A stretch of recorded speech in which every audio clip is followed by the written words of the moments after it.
Hi guys, welcome to a new video on the channel, and in this video we'll be making the dress that you can see on the thumbnail, or the same one that we had at the beginning of this video. So guys, for this dress I already have my fabric, my paper where I have my measurements, and then this drafting paper which I'll also be using to draft the top of this dress and every other thing also that I need. So guys, if this looks like something you'd be interested in learning, please continue watching this video. And please don't forget to like this video and also subscribe. So guys, don't also forget to share this video so a couple of other people might also want to watch this and learn from it. To begin this dress, we'll start with cutting the bottom of this dress. And so we're going to be making a short dress, and for this, for the bottom side, I have it folded into 4 parts. Now this material is by 60, so I'm going to be cutting out the waist side from the middle of this material.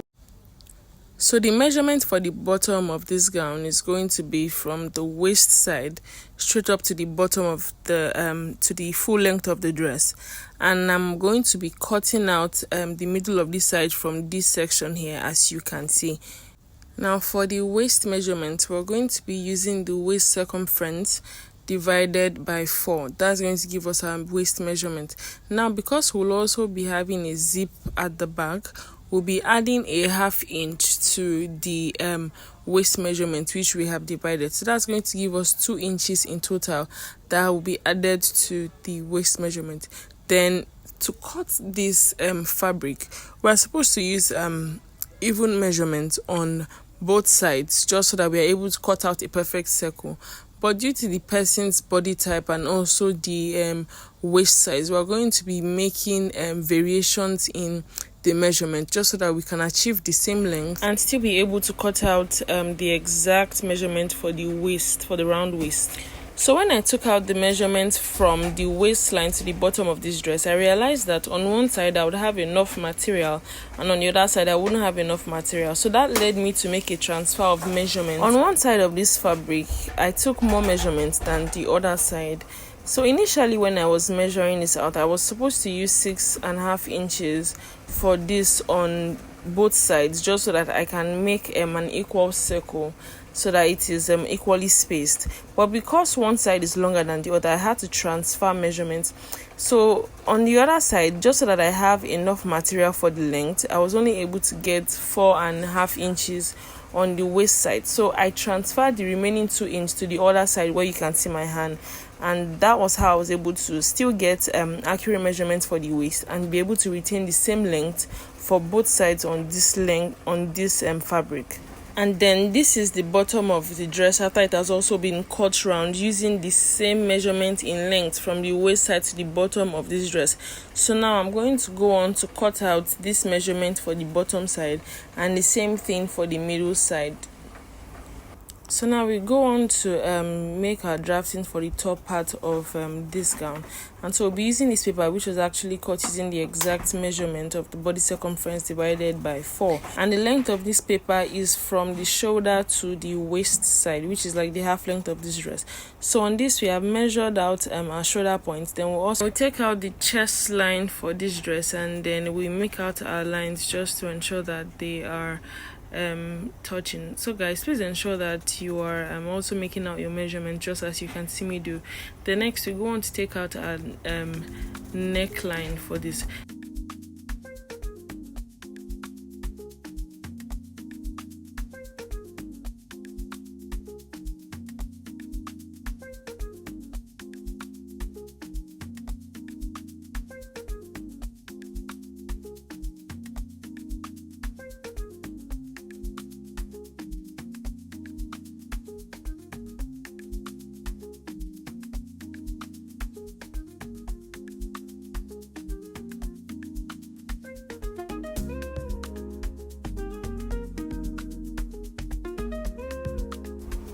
Just to get accurate measurements, I decided to do the same on the end of this paper.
So guys, after cutting out the front side of the fabric using this pattern, this is what we have. Now we want to place the lace on it to draft out how it is supposed to be originally as a full look. So to just also assume that this is a full top that has not been cut into monostrap, I'm going to place this over the pattern that we cut out, just so that it has a full look semblance. And then please also take into consideration your allowance for the dress. And so this is, we should be having something like this. This is what the front part should look like had it been it was not cut into monostrap. Now we're going to place this lace on top and use it to cut out what we need. So guys, please pin this down just so that it does not keep shifting or shaking as you walk. So now we will place the lace on the fabric, and this is what we're going to have. So guys, you'll also have to take into consideration the pattern of your lace. So this is what we're going to have. As you can see, the front part, this part of my own lace is already trimmed out, so I'm just going to work with it like this. So this is what we're going to have. Now we're going to trim this out following the pattern of this. So we want to pin your lace so it doesn't shift as you're cutting.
Okay guys, so this is what this dress looks like after we have placed the lace on it. I have also even gone on to tack the lace onto the fabric. Let me show you what the back looks like. So you can see that the sewing point here was very made. Now I have also, as you've noticed, I've shaped it out and then also attached the bottom of this dress to it, just like this. Now I'm going to go on to cut out the side lace here.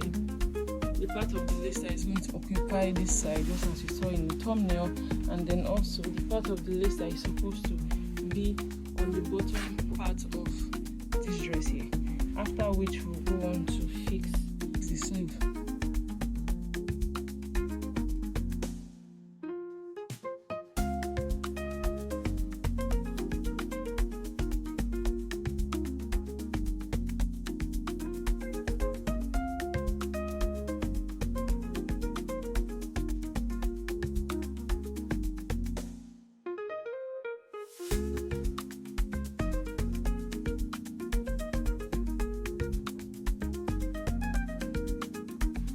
So as you can see guys, I've attached this bottom part of the lace into the joining for the waist side, but I have yet to hold it down. So this is what it looks like. And I've also come to do the same for this one, but I have used pins to hold it down in place, and then just I'll be able to bend the bottom together as I'm turning it. So the moment I'm done bending everything all together, I'm just going to trim all of this part out just so that I have a perfect shape for this the same way I had for this top side here. So I'm just going to trim all of these excesses out so I get perfect shapes that I want, and then I'm going to use needle to just hold every part of it in, because I do not want the sewing to be obvious at the bottom of the dress. So now I'm going to take it to the machine to bend the bottom of this. Guys, this is the sleeve for the dress, and now I'm just going to go on to shape the sleeve and attach it to the dress.